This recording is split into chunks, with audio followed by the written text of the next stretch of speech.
चला तर मैत्रिणींनो, आज आपण चटपटीत चिंच खजुराची चटणी पाहणार आहोत।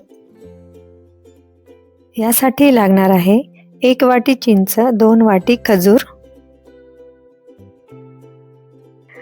बाजारातील चिंच मी घेतली आहे। त्यानंतर खजुरातील बिया काढून घ्यायचे आहे।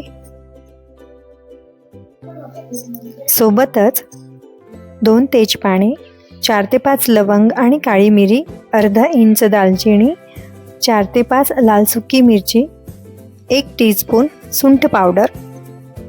त्याचप्रमाणे प्रत्येकी 1 टेबलस्पून जिरे पूड, चाट मसाला आणि 1 टीस्पून साधे मीठ व काळे मीठ, सोबतच 2 लिंबू घ्यायचे आहे। कुकरमध्ये चिंच आणि खजूर घ्यायचे आहे। त्यामध्येच दालचिनी सर्व साहित्य घालून 1 ते 1.5 ग्लास पाणी घालायचे आहे व कुकरच्या 2 ते 3 शिट्ट्या करून घ्यायच्या आहे।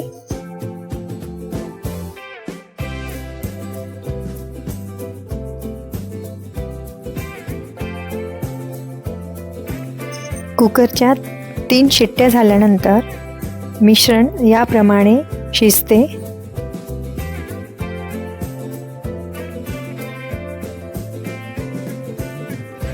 आता मिश्रण थोडेसे थंड झाल्यावर एका गाळणीच्या साहाय्याने व स्मॅशरच्या साहाय्याने गाळून घ्यायचे आहे। व्हिडिओ तुम्ही बघू शकता। राहिलेला चौथा बाजूला करायचा आहे। याप्रमाणे गाळलेले मिश्रण तयार होते। आता जाडबुडाच्या भांड्यामध्ये मंद आचेवर गाळलेले मिश्रण घालायचे आहे आणि 5 मिनिटे शिजवून घ्यायचे आहे।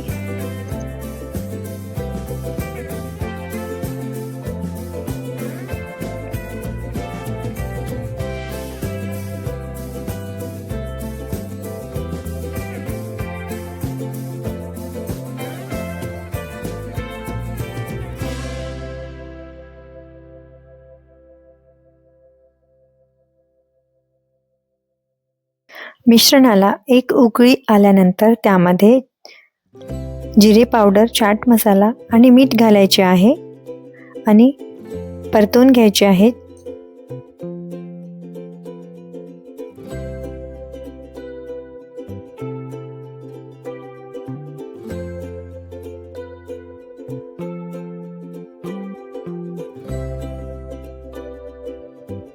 मिश्रणाचा रंग गडद होत जातो।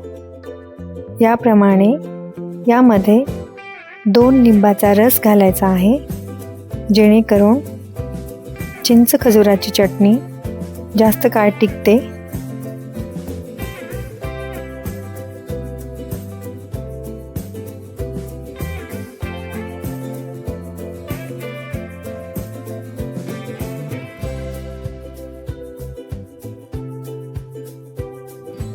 बरेच जणांना लाल तिखट घालायला आवडते।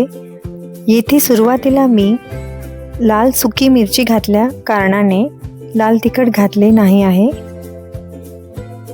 अशा प्रकारे चिंच खजुराची चटणी तयार झाली आहे। थंड झाल्यानंतर काचेच्या बरणीमध्ये भरून ठेवावी। फ्रीजमध्ये ही चटणी 7 ते 8 महिने सहज टिकते। पराठे, समोसा, कचोरी या सर्वांसोबत ही चटणी अतिशय छान लागते।